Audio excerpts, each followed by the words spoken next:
하나님 말씀 보겠습니다. 사사기 10장 1절에서 16절까지입니다. 사사기 10장 1절에서 16절입니다. 우리 한 절씩 읽겠습니다. 아비멜렉의 뒤를 이어서 이사갈 사람 도도의 손자 부하의 아들 돌라가 일어나서 이스라엘을 구원하니라. 그가 에브라임 산지 3일에 거주하면서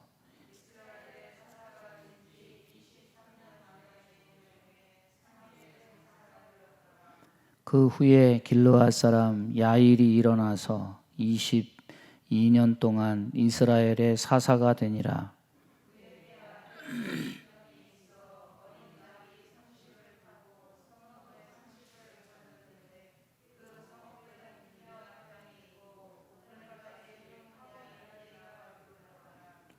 야일이 죽음에 가몬에 장사되었더라.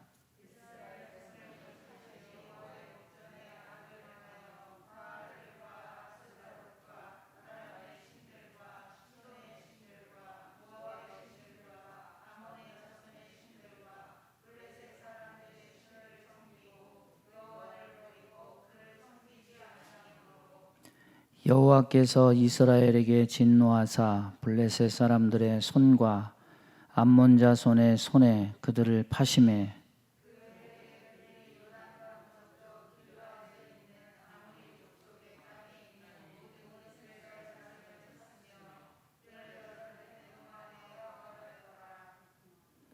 암몬 자손이 또 요단을 건너서 유다와 베냐민과 에브라임 족속과 싸움으로 이스라엘의 곤고가 심하였더라.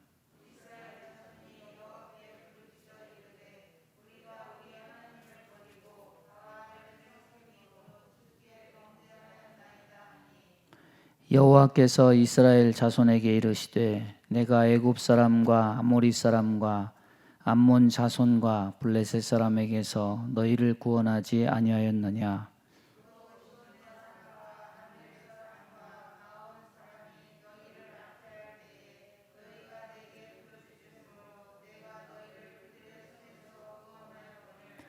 너희가 나를 버리고 다른 신들을 섬기니 그러므로 내가 다시는 너희를 구원하지 아니하리라.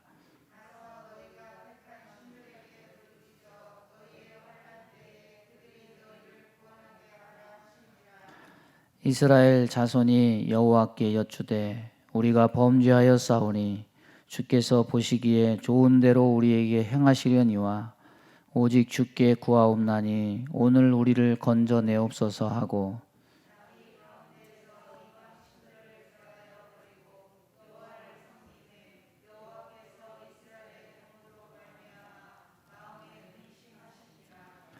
아멘. 오늘 본문 말씀 가지고 근심거리 이런 제목으로 말씀을 전하겠습니다. 오늘 아프가니스탄에서 우리 대사관 도운 사람들 아니면 코이카 국제협력단 그 가족들 해가지고 320 몇 명 우리 군 수송기 세대로 해가지고 이렇게 와서 저기 진천 무슨 개발원인가 거기 가서 이제 생활을 하는 것 같아요. 그 300 몇 명 중에 100명은 어린 아이들이래요. 5살 이하의. 예? 거기 있으면은 외국인에게 협조했다고 그래서 전부 다 죽여버린대요. 그러니까 우리가 거기 있을 때 도와준 사람들 생명을 구원해야 되는 것이 당연한 거죠. 그래도 우리나라가 그 300명 먹일 정도의 돈은 있어요. 그것도 감사한 거죠. 남을 도울 수 있는 게. 그러니까 세금 내가 낸 세금 왜 그런 데 쓰냐 이렇게 해가지고 막 그거 가지고 또 사회 문제 일으키고 외국인들 와가지고 또 막 큰 소리 내면 어떡하냐 이런 걱정 미리 하지 말고 어쨌든 생명을 구원하는 일이에요. 그렇게 생각하고 우리 믿는 사람들은 또 더 사랑을 예수님 사랑 외치면서 또 외국인들 우리나라 와서 세금도 안 내는데 그것들이 우리가 낸 세금 다 먹는다 또 이렇게 우리가 하면 그거 옳지 않죠. 마음을 넓게 쓰고 주는 자가 복이 있습니다. 아프가니스탄이 바다가 없잖아요. 바다가 없어요. 그 나라가 산이 거의 많아요. 산이 그 보통 험준한 산이 아니에요. 히말라야 산맥 이렇게 연결돼 있어가지고 산이 매우 험해서 전쟁을 해도 정규전은 하지를 못해요. 그래서 이 아프가니스탄의 별명이 뭐냐면 제국의 무덤이다. 여기만 들어갔다 하면 강대국들이 다 손털고 나와요. 예? 처음에 20세기 초에 영국이 들어가서 손털고 나오고, 또 80년대에 소련제 탱크 몰고 거기 들어갔다가 탱크 써보지도 못하고 10년 동안 전쟁하다가 항복하고 손털고 나오고, 거기 있는 사람들은 그냥 산속에 들어가 버리면 그만이거든요. 또 자기 집 주변에 있는 산길이니까 그냥 지름길도 바삭하고요. 그 체면만 구겼죠, 소련이. 근데 또 2000년대 미국이 들어가 있다가 20년 있다가 또 손 털고 나오는 거지. 미국이 왜 나올까요? 이게 왜 나온 게 아니라 이 뭐 실패하고 뭐 그런 의미가 아니라 이 사람들이 답이 없어요. 이 아프가니스탄 사람들이 돈 주면은 나라를 좀 부강하게 하고, 야 이제는 우리가 좀 남의 힘 빌리지 말고 우리 스스로 좀 살아야 되겠다, 뭐 이런 생각 안 하고 돈 주면 다 돈 뒤로 빼돌리고 그렇게 부정부패하고 그러니까 그 미국이 20년 동안 투자한 돈이 우리나라 돈으로 환산을 하면 다 합치면은 9,800조래요. 9,800조. 그래서 그냥 애누리 없이 요거 가지고 나라 좀 살려라, 경제 살려라 이렇게 해서 준 돈이 1년에 100조씩 해가지고 2,000조. 그 밑빠진 독에 물 붓긴 거죠. 그 돈이 다 어디 갔는지 모르겠어요. 우리나라 40-50년 전에요, 미국이 우리를 좀 그렇게 도와줬으면은 아마 우리나라 더 크게 발전했을 것 같아요. 미국이 2차 대전 끝난 다음에 전략적으로 도운 나라가 일본하고 독일이죠. 위에서 소련이 이렇게 있으니까 그거 막기 위해서, 독일은 뭐 라인강의 기적이라고 그러지만은 미국이 그 소련 막기 위해서 막 독일제 막 기계 사주고 자동차 사주고 이렇게 해가지고 부은 돈이 천문학적인 돈이라고 알려져 있어요. 우리나라는 미국이 도와준 적이 없어요. 뭐 원조는 했죠. 먹을 거 없어가지고 원조는 했지만은 뭐 그렇다고 해서 막 이렇게 막 몇십 조를 막 이렇게 준 돈이 없어요. 우리는 안 도와줬는데 스스로 자립해서 이만큼 올라섰어요. 근데 미국이 그렇게 막 물심양면 다 도와가지고 이렇게 세우려고 한 아프가니스탄은 자립은커녕 돈만 다 빼먹고 달라진 게 아무것도 없어요. 그러니까 미국이 고민하다가 이 근심거리인 거지. 근심거리. 오늘 제목이 근심거리잖아요. 예? 미국의 근심거리. 이런 걸 보면요, 우리는 깨달아야 돼요. 아무리 뭐 뒷배 좋은 형님이 먹여주고 지켜주고 재워주고 도와줘도 자립할 생각 안 하고 돈만 빼갈 궁리하면 그 소망이 없어요. 소망이 없어. 같은 가족이라도 가끔 그런 적이 있죠. 집안 식구 중에 누가 잘 돼. 그러면 형제들이 다 거기다 빨대 꽂고 거기다 그렇게 해가지고 피 빨아먹고 사는, 얼마나 근심거립니까? 스스로 살려고 해야지. 그러니까 사람이든 나라든 남의 도움받고 먹고 살 궁리하는 것은요, 소망이 없어요. 근심거리예요. 자기가 자기 삶의 의지를 가지고 땀 흘리고 애써가지고 이렇게 해야지, 남이 나를 도와준다고 해서 성공하는 거 아니죠. 공산주의가 자랑하죠. 우리는 집도 준다, 우리는 밥도 준다, 자랑하죠. 좋은 것 같지만은 남이 다 해준다고 하니까 이 공산주의의 풍토가 뭐냐면 애쓸 필요가 없는 거죠. 내가 뭐 하려고. 나라가 돈이 없으니까 나중에 다 거지꼴이 돼요. 여러분, 나라가 개인을 부강하게 만드는 게 아니에요. 개개인이 잘 돼서 나라를 부강하게 만드는 거지. 그게 민주주의죠. 그러니까 남의 힘 의지해서 살려고 하면 개인이든 나라든 다 망해요. 주변에 사람들 다 떨어져 나가고. 2,000조를 그렇게 줬으면은 뭔가 남는 게 있어야 될 거 아닙니까? 그 아프가니스탄 바로 옆에 뭔 나라가 있냐면 이란이 있어요. 이란 옆에 누가 있었냐면 이라크가 있었죠. 이란하고 이라크하고 왼수지간이죠. 근데 또 이란하고 아프가니스탄도 왼수지간이에요. 이란이 누가 그렇게 근심이었냐면 옛날에 사담 후세인이 그렇게 근심이었어요. 근데 미국이 박살내가지고 사담 후세인을 제거해버렸잖아요. 이란이 그냥 너무 좋아가지고 속이 시원했죠. 응? 이 아프간 사람하고도 너무 사이가 안 좋고 골칫거려. 이게 같은 이슬람인데 파도 다르고 서로 왼수지간이에요. 근데 20년 동안 미국이 후세인도 제거해주고 아프가니스탄도 해결해주니까 참 고민거리 자기들이 앉지 않고 미국한테 떠넘기고 편하게 살았어. 근데 이제 이번에 미국이 내가 왜 이 짓을 하고 있지? 이렇게 생각이 들고 정리하고 거기서 나가버려요. 미국이 지금 버텨줘서 편한 세월을 보냈는데 이제 근심을 떠안는 나라가 주변에 여섯 개 나라가 됐어요. 6개 나라. 우리 한문에 뭐가 있습니까? 순망치안이다. 입술이 없으면 이가 시리다. 입술이 보호해주니까 찬바람 안 맞아요. 미국이란 입술이 사라지니까 이제는 뭐 인도도 근심하죠. 파키스탄도 근심하죠. 중국도 근심하죠. 중국은 또 국경이 아프간 국경과 맞닿아 있는데 또 여기가 예민한 지역이죠. 신장 위구르 지역이라고.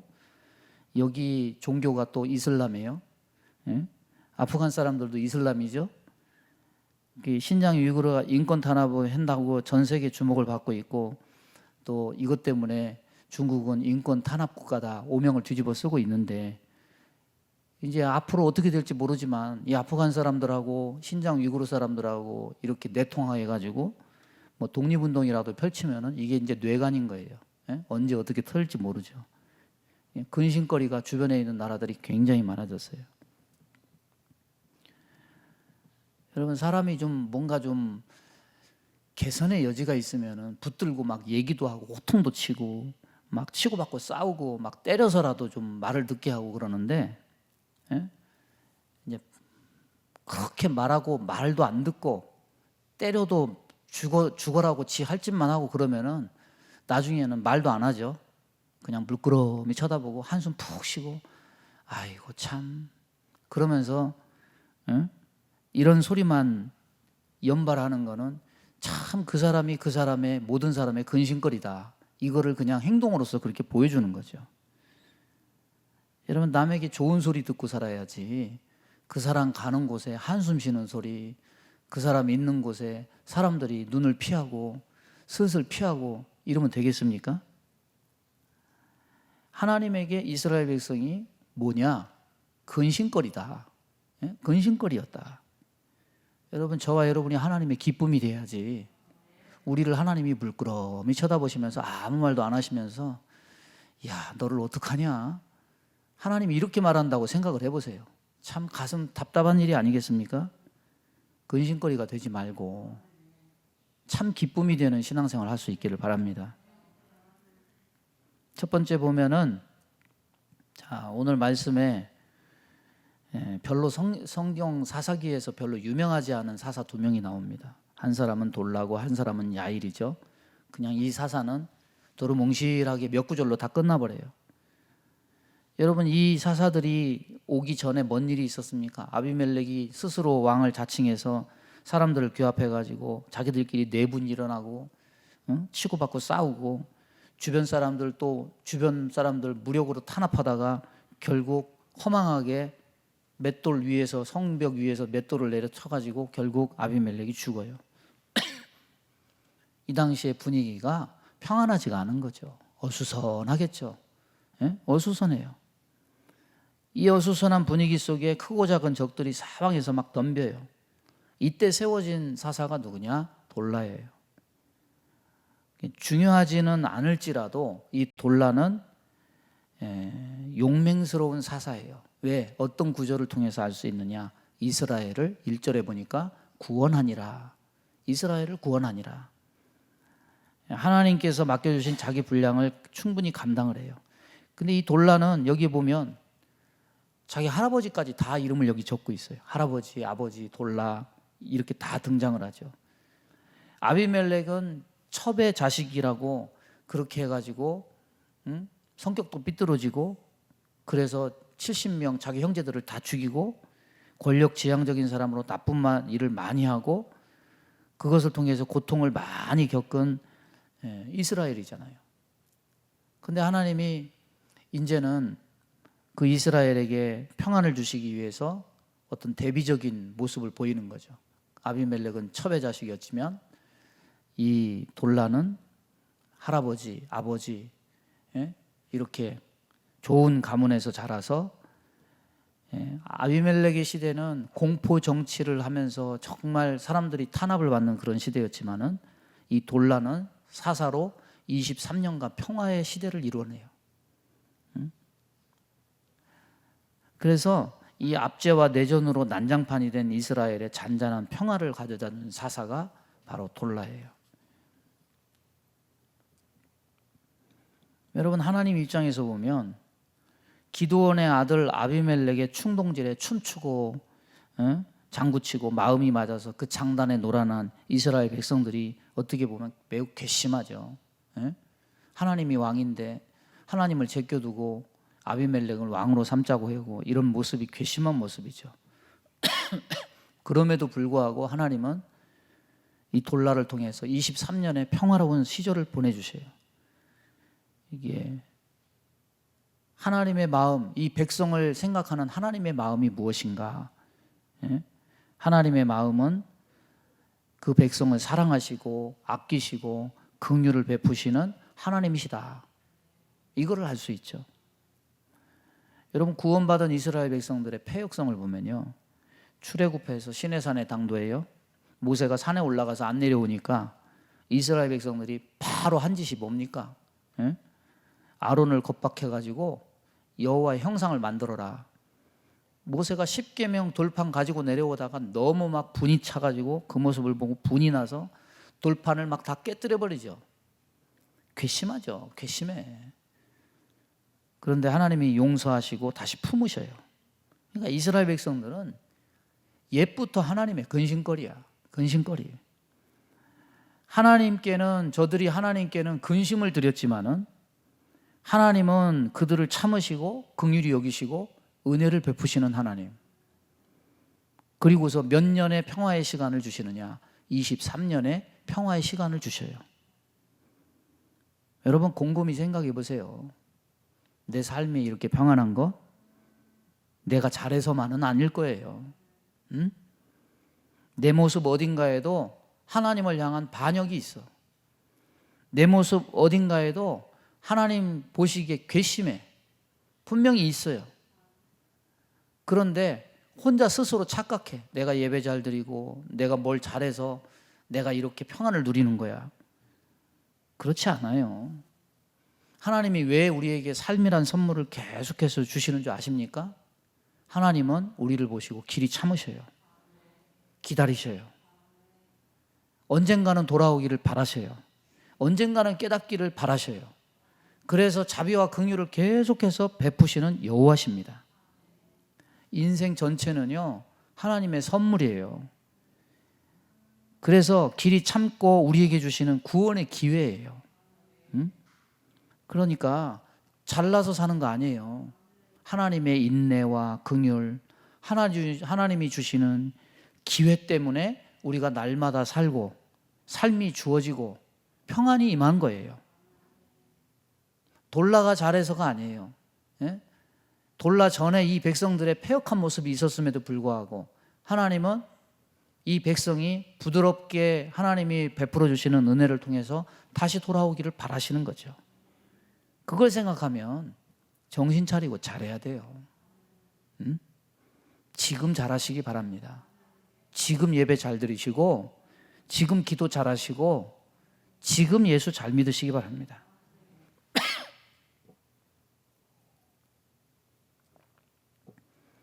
두 번째 보면은 야일이 등장을 하죠. 이 야일은 아들이 30명이에요. 그리고 이 아들 30명이 어린 낙이 30피를 타요. 그리고 그가 가진 성읍이 30개예요. 자, 무슨 사사가 이렇게 막 사사가 부르조합니까? 부와 명예를 함께 가진 사사. 이거는요, 이 30, 30, 30은 두 가지 의미를 지녀요. 이 시대는 이 시대에 세운 이 시대는 이 야일이 활동하는 시대는 막 주변 민족들이 막 침입해 온다거나 막 이스라엘 백성들이 압제받거나 고통받는 시기가 아니에요. 야일은 사사인데 어디로부터 이스라엘을 구원하니라 이런 말이 안 나와요. 그게 뭐냐? 이 시기엔 전쟁이 없어요. 압제받지 않아요. 사사 중에 전쟁과 압제가 없는 시기의 사사는 매우 특이한 거예요. 그러니까 전쟁이 없으니까 풍요의 시대야. 아들이 30명이에요. 나귀가 30필이에요. 그가 가진 성읍이 30개예요. 하나님이 주신 평화의 시기에 얼마나 풍요롭게 살았는가, 이것을 우리에게 보여주죠. 그러니까 돌라가 23년 동안 평화의, 하나님 이스라엘을 구원해서 평화의 시기를 맞았는데 돌라가 죽은 후에도 그 평화가 계속되고 있다는 거죠.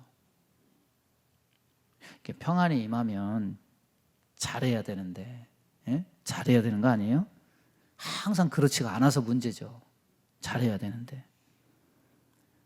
뭐 나귀 30필 그러니까 무슨 뭐 겨우 나귀 30필 가지고. 여러분, 나귀는요 오늘날로 말하면 승용차예요. 이스라엘에서. 성읍 30개는 대저택 30개 대재벌이에요. 요즘 같은 시대에 목사님이 주차장에 막 고급 승용차 30대가 쫙 있으면은 아마 신문에 크게 날걸요. 아파트 30채 가졌다. 그럼 신문방송에서 막 조사 나올 거야 아마. 근데 이때는 신약 시대가 아니에요. 구약이에요. 그때 구약 시대의 복은 뭐냐? 하나님이 나타나시고 하나님이 역사하시는 것은 가시적으로 많이 하나님이 보여주시기도 하고 들려주시기도 하고 하나님의 복이 물질적인 복으로 표현되기도 하죠. 그래서 자식이 많다, 이것은 축복의 상징이야. 어린 나귀 30, 성읍 30은 하나님의 풍성한 축복과 부요를 보여줘요. 아비멜렉 때문에 온갖 고통과 어려움을 겪었던 이스라엘 백성들이 하나님의 은혜로 평화로운 시대를 맞이해서 풍요를 주시는 하나님의 복을 누리고 있어요. 그래서 이 풍요와 평화의 시기가 돌라와 야일의 시대예요. 돌라 23년, 야일 22년. 또한 몇 년이냐? 45년 세월 하나님이 평화를 주시고 풍요를 주시고 은혜를 주셔요. 하나님이 이런 은혜를 주실 때 참 잘해야 되고 더 감사해야 되고, 그런 은혜를 주실 때 하나님 더 잘 섬겨야 되는데 그러지가 못하죠. 일본이 잘 나가던 시절이 있어요. 일본이 패망한 다음에 언제부터 일본이 저렇게 막 급상승하면서 경제가 발전을 했냐면 1964년에 올림픽을 했어요. 도쿄 올림픽을. 그때부터 80년대까지 25년간 미국 경제를 넘볼 만큼 세계 경제 대국 2위가 됐죠. 저희 청소년 시절 때 뭐 일본 제품은 이거 아니에요? 뭐 마이마이부터 시작해서 뭐 전자제품, 뭐 학용품, 이거 전부 일본 제품이 다 뭐 일본제 뭐 가지고 있다 그러면 다 눈이 휘둥그레져 가지고 일본 샤프펜슬, 뭐 우리 청소년 시절 때 일제가 그렇게 최고였죠. 근데 90년대부터 내리막길. 나라 경제가 휘청하고 내리막길 걷게 된 거는 미국도 그렇고 일본도 그렇고 전부 뭐 해가지고 나라가 경제가 다 휘청하냐면 은행에서 집 담보대출을 해주는 바람에 이게 거품 경제가 돼가지고 이 90년대에 그게 그냥 집값이 폭락하면서 일본 경제가 휘청휘청한 거죠. 일본에 가면요 1엔짜리 전원주택이 있어요. 2층 집인데 1엔이에요. 1엔. 왜? 아무도 안 사가. 수리비가 더 들어. 유지비가 더 드니까 아무도 그거를 사가려고 하지 않아요. 그런데 가격은 1엔이야. 어쨌든 그걸 처분을 해야 되니까. 사람들이 막 경제가 호황이니까 돈 쓸 데가 없으니까 돈 쓸 데가 없으니까 막 사는 거예요. 막 전원주택도 살고 옆집에 샀다고 그러니까 나도 사고 막 그게 다 은행 대출 끼고 막 그렇게 산 거죠. 미국도 한때 그랬어요. 미국도 한때. 부동산 실태를 조사를 은행에서 대출을 해서 한 거를 실제 조사를 가가지고 조사를 딱 가보니까 아무개 씨 계십니까? 그러니까 우리 집 개요? 없는데요? 개 이름으로 담보대출을 받은 거예요. 한 사람이 막 4채 5채씩. 그러다가 이제 한도가 이러니까 그냥 경제가 폭삭 망하는 거죠. 아베가 집권하면서 야, 그 시절의 호황을 다시 한번 누려보자. 그런데 뭐 기업만 배불리고 일본 국민들 다 더 가난해지고 차에서 차박하는 사람들이 심심찮게 많더라고 보니까. 우리나라 그 어간에 IMF 터졌죠. 그런데 그거 벗어나고 2000년부터 일본 바짝 추격해가지고 지금 거의 일본 소득 수준에 거의 따라잡았어요. 거의. 개개인은 일본 사람보다 더 잘 먹고 잘 살아요. 지금이요, 뭐 코로나를 어렵다 하지만 그래도 지금이 우리나라가 잘 나가는 때예요. 이런 시절들요, 하나님이 주시는 은혜예요. 이때 잘해야 돼요. 예? 이때 잘해야 돼. 일본의 추락을 보면서 여러분, 영원한 것이 어디 있습니까? 이 세상에 누군가 유지하고 있으면 누군가 추격하는 사람이 있어요. 반드시. 예? 우리 역시 그런 때가 올 수도 있음을 알고 잘해야 되죠. 30, 30, 30 평화의 시대, 풍요의 시대예요. 하나님의 축복과 은혜예요. 그런데 이 의미의 또 한 가지 의미는 뭐냐? 부정적 의미예요. 사람이 잘 나가면 착각을 해요. 내가 잘해서 그런가 보다. 잘 나가면요, 또 목이 뻣뻣해지고 교만해져. 힘이 있으면 가만히 안 있어요. 힘이 있으면 자랑하고 싶고요, 또 힘을 쓰게 돼.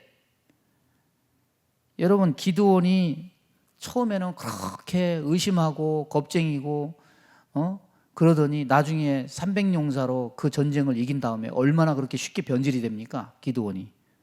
예? 하나님 주신 승리로 왕같은 삶을 누려서 70명의 아들을 보죠. 그런데 평화의 시대를 살았던 야일에게 30명의 아들이 있다. 뭔가 느낌이, 뉘앙스가 기드온의 그 발자취를 그대로 따라가는 느낌이 여기서 연상이 되는 거죠. 아비멜렉 이후에 하나님이 혼돈스러운 이스라엘 땅에 평화와 평안의 45년을 허락하세요. 그러면 그때 더 하나님 잘 섬기고 하나님 믿음 안에서 바로 살고 이렇게 해야 되는데, 이런 시간 동안에 이스라엘 백성이 한 일이 뭐냐? 예? 하나님이 주신 그 평안을 뭘로 삼았느냐? 육체의 기회로 삼아요. 육체의 기회.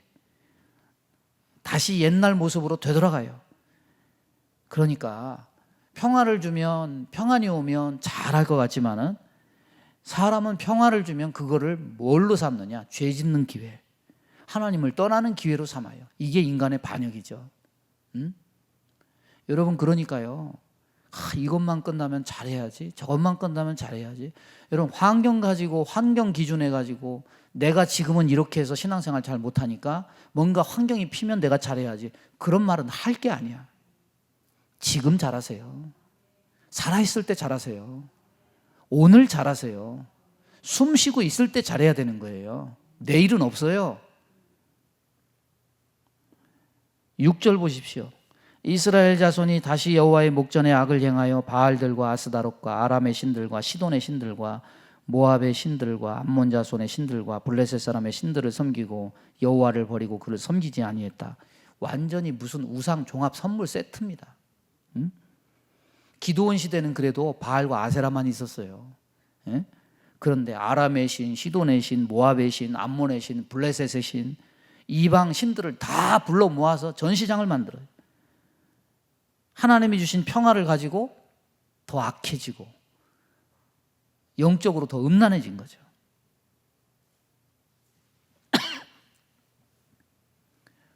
미국이 돈을 줘가지고 20년 동안 몇천 조를 펴부어가지고 그 돈을 갖고 나라 건설하고 자식들 공부시키고, 그렇게 했으면 20년 안에 아이들이 커가지고 나라의 장래에 있는 소망 있는 그런 역군들이 됐을 거 아닙니까? 돈 다 뒤로 빼돌려가지고 자기 이속만 차리고 하나도 변한 것 없이 더 나쁜 상태로 아프가니스탄이 변해요.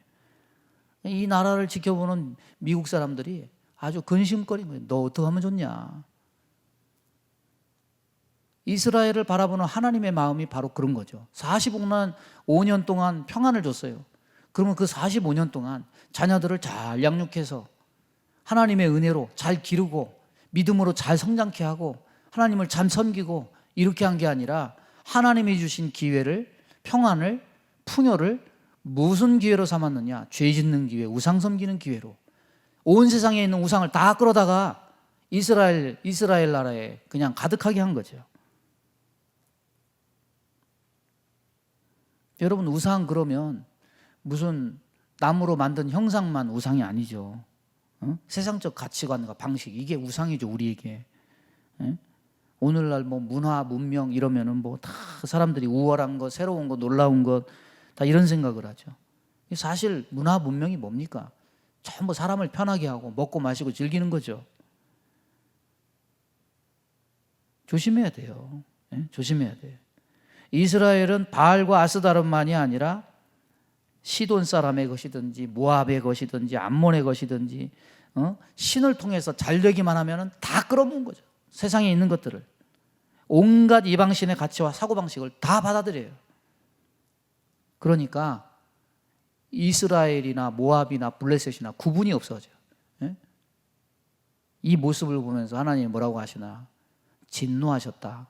우리가 진노라는 단어는 성경에서 많이 보죠. 근데 이 진노라는 단어는 언제 나오고 여기 지금 다시 나오느냐? 첫 사사 온니엘 때 진노라는 단어가 나오고 이때 다시 등장해요. 그럼 이 말은 무슨 말이냐? 그 사이 그렇게 힘들었어도 이스라엘 백성들이 그렇게 타락하지는 않았고 하나님이 그렇게 진노하지는 않았다는 거예요. 그런데 하나님께서 아비멜렉 시대의 그런 혼돈 속에서 하나님이 그들을 위로하시고자 그렇게 45년간의 평안을 주고 은혜를 주었더니 그걸 가지고 뭐 했느냐? 오히려 그걸 가지고 죄 짓는 기회를 삼고 하나님의 진노를 촉발하는 기회로 삼았다는 거죠. 여러분, 지금까지 한 우상을 섬길 때는 한 나라에 팔아요. 한 나라에. 바알과 아세라를 섬겼을 때는 미디안에 팔아요. 기드온을 세워서 미디안을 쳐부수게 해요. 그런데 이번에는 어떻게 하느냐? 이번에는 이스라엘을 국제 종합 우상 전시장으로 만드니까 이제는 적도 하나가 아니야. 적도 여럿이 돼요. 블레셋과 암몬 자손. 남쪽에서 블레셋이 괴롭혀요. 옆구리에서 블레셋이 괴롭혀요. 그래서 그 휘하에서 몇 년을 압제당하느냐? 18년간 압제를 당해요. 18년간. 그러면 이렇게 이제 압제를 당하면 또 이스라엘 백성들 하는 짓이 있죠. 뭡니까? 살려주세요. 회개하는 거죠. 근데 이번 회개는 좀 다른 회개하고 달라요. 10절에 보니까 이스라엘 자손이 여호와께 부르짖어 이르되 우리가 우리 하나님을 버리고 바알들을 섬김으로 주께 범죄하였나이다. 자기 죄가 뭔지 알아요. 자기 죄가 뭔지 알아. 죄를 인정하고 이거 전에는 볼 수 없었던 그런 모습이에요.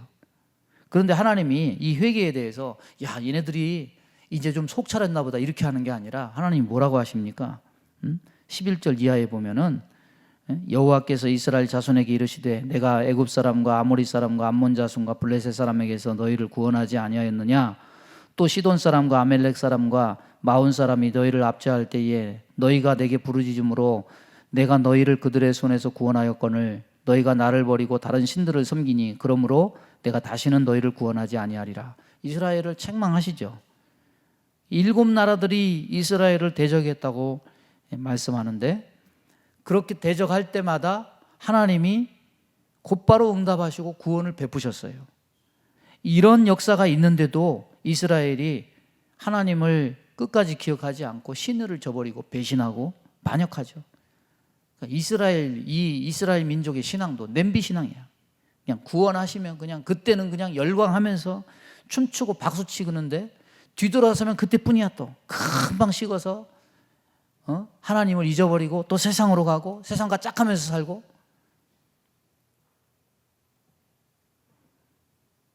우리의 지나온 삶도 내가 잘해서가 아니에요. 하나님 은혜지. 하나님의 동행하심, 도우심, 위로의 역사가 있었기 때문에 오늘 내가 있는 거죠. 그런데 그런 은혜를 맛보았으면서도 뭔가 짜릿한 거, 뭔가 그냥 눈에 팍 보이는 불꽃 튀기는 그런 게 없으면 그냥 시들하고 그냥 감사 찬양 이것도 다 식어버리고 그냥 변덕스럽고 이런 모습 우리에게 있지 않습니까? 이 대책 없는 이 근심거리예요. 근심거리. 이런 백성을 향해서 하나님이 하시는 말씀이 뭡니까? 회개에 대해서 하나님이 하시는 말씀 14절에 보니까 가서 너희가 택한 신들에게 부르짖어 너희의 환난 때에 그들이 너희를 구원하게 하라. 야, 너 세상 좋으면 그냥 세상으로 가라. 교회 오지 마. 예배 드리지 마. 그냥 억지로 그렇게 예배 드리지 마. 그냥 세상에 가서 네가 좋은 대로 편하게 살아. 내가 언제 너에게 예배 드려달라고 했냐? 내가 언제 너에게 헌금 드려달라고 하고 헌신하라고 하고 언제 재물을 드리라고 하고 내가 너에게 그렇게 강요한 적이 없다. 속박하면서 내가 너에게 그렇게 섬김을 받고 싶지 않다. 에? 온 세상 것이 내 것인데 내가 거지가 아니다. 에? 나는 네가 부담감 속에서 막 그렇게 막 억지로 막 예배하고 기도하고 헌금하고 이런 거 나 안 받는다. 그냥 너 하고 싶은 대로 네 자유를 따라서 세상에 가서 네가 그렇게 세상에 좋으면 네 맘대로 살아. 내가 너 상관 안 할게. 왜 네가 나를 압제하는 자로 만드느냐 이런 거죠. 여러분 이런 말씀이 여기만 있지 않아요. 어디에도 있습니까? 이사야서에도 있죠. 야 성전문 닫아라. 너희들 정말 드리는 제사 내가 안 받고 싶다. 마음에는 죄가 가득하면서 여기 와서는 나한테 아이고 하나님 감사합니다. 이런 가증한 모습 나 정말 보기 싫다. 제발 성전문 닫고 오지 마라. 굉장히 섭섭하죠? 냉소적이죠? 구체적으로 잘못한 거 알고 있는데 하나님은 왜 이렇게 말씀하실까요? 결국 이 회개도 이때뿐이고 또 그럴 건 하나님은 아시는 거죠. 예? 이렇게 말하고 또다시 구원해주면 또다시 배신하고 우상 섬기고 또다시 세상으로 가고 하나님이 평안 주면 그것 가지고 또 죄 짓고 아시기 때문이죠.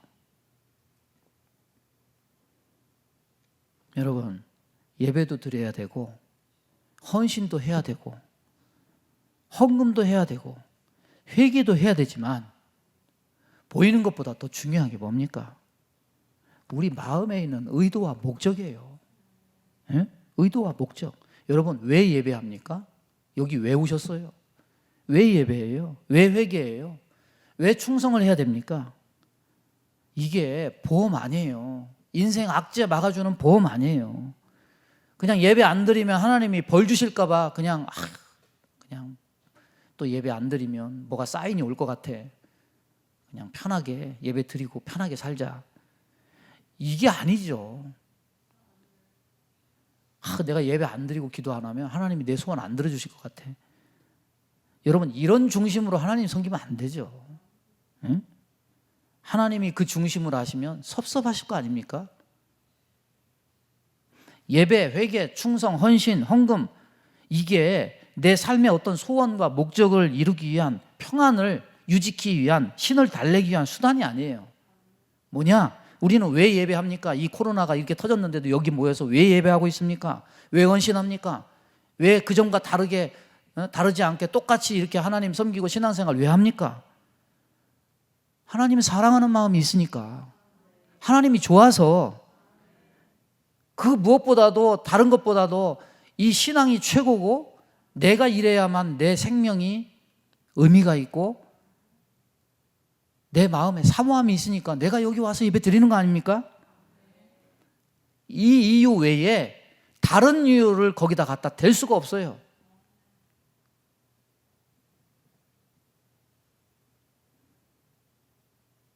하나님이 23년, 22년 평안의 세월을 주시고 30명의 아들, 30필의 나귀, 30개의 성읍 그런 거 하나님께 다 받고 그걸 가지고서 하나님께 감사하고 예배하고 기뻐하고 이런 거 하는 것이 아니라 하나님 주신 거 가지고 가서 온 세계에 있는 우상들 다 수입해. 누리는 것은 어디 가서 하느냐? 하나님 안에서 기뻐하고 감사하는 게 아니라 세상에 가서 하나님께 한탕 벌어서 세상에 가서 누리는 거죠. 하나님께는 볼 일이 사라지면 이렇게 그냥 입 싹 씻고 그냥 자기 볼 일 보는 거. 이거 하나님의 근심거리죠. 근심거리. 너 왜 그러냐? 물끄러미 쳐다보면서, 야, 내가 너에게 그렇게 45년간의 평안을 주고 23년간의 평안을 주고 22년간의 평안을 주고 30명의 아들을 주고 30필의 나귀를 주고 30개의 성읍을 줬더니 너 그것 가지고 나를 떠나서 죄 짓고 나를 떠나서 세상에 가서 누리고 너 왜 그러냐? 너 언제 철들래? 이런 마음이죠, 하나님이.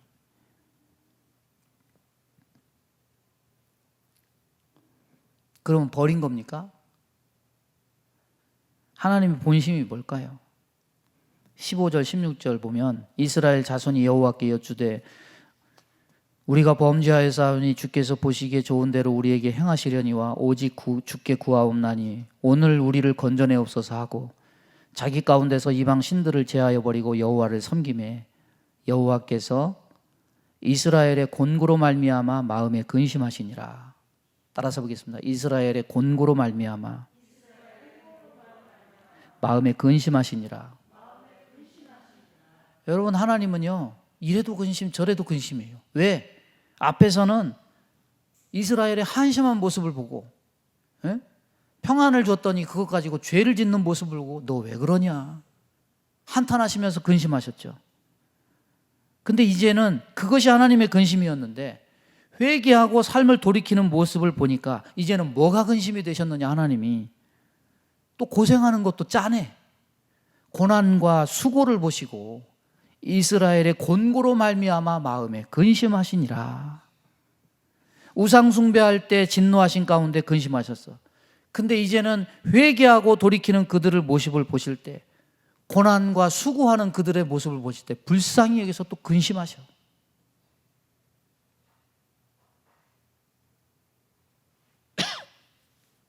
여러분, 근심이 달라진 이유가 뭘까요? 하나님이 화를 누그러뜨리고 근심하신 이유가 뭘까요? 여러분, 이 이스라엘 백성의 진정성을 하나님이 아셨기 때문에 그럴까요? 또 돌아서요. 또 배반해요. 예? 진심 어린 회개를 했기 때문이 아니에요. 이스라엘은 본성이 안 바뀌어서 또 살만하면 하나님 떠날 거 하나님 아셔. 그것도 근심거리예요.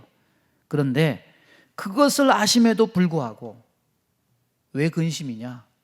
버릴 수가 없어요, 하나님이. 예? 버릴 수가 없어요, 자기 백성을. 자기 이름으로 약속을 하셨어요. 인을 찍으셨어요. 이게 변할 수가 없어요. 따라서 하나님이 당신이 가지신 본심 때문에, 속성 때문에 이스라엘 백성을 향해서 마음의 고통을 드러내시는 거예요. 하는 짓은요 그냥 딱 하늘에서 불이 내려서 멸망받아도 마땅해요. 이스라엘 백성도 하는 짓을 보면. 그런데 바짓가랑이 붙잡고서 살려달라고 부르짖으며 고통당하는 모습 또한 하나님이 보실 수가 없어. 자식은 이래도 근심이고 저래도 근심이죠. 물끄러미 바라보시면서 한숨 푹 쉬시지만 그래도 자식은 자식이죠. 부모가 품을 수밖에 없는 게 자식이에요. 여기 뭘 봅니까? 우리는 구원의 핵심을 어디서 우리는 발견할 수 있습니까?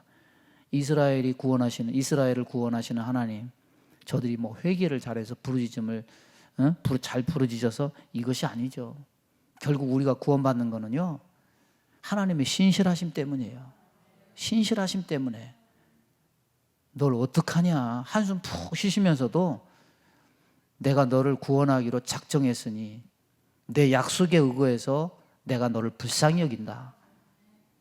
그 하나님의 신실하심 때문에 우리가 사는 거예요. 잘나서 사는 사람 아무도 없어요. 결국 부모는 자식을 품게 돼 있어. 예? 그래서 우리가 그 자식이기 때문에 그 풍성한 하나님의 긍휼을 입게 되는 겁니다. 그럼에도 불구하고 죄지어도 뭐 회개하면 하나님이 뭐 다 받아주시니까 그걸 악용해가지고 또 세상으로 가고 세상에 발등 적당히 살고, 여러분 우리 그렇게 철 모르는 자식처럼 우리 살면 안 돼요. 철들어서 부모를 사랑하고 기뻐하고 즐거워하고 사모하는 그런 자로 그렇게 살아가시기 바랍니다. 여러분 코로나 끝날 거 기대하지 말고, 그건 하나님의 손에 달렸어요. 그거 기대하지 말고, 하나님 오늘 내가 하나님 사랑하고, 오늘 내가 하나님 기뻐하고, 오늘 내가 주님을 더 사모하겠습니다, 이런 마음으로 사세요.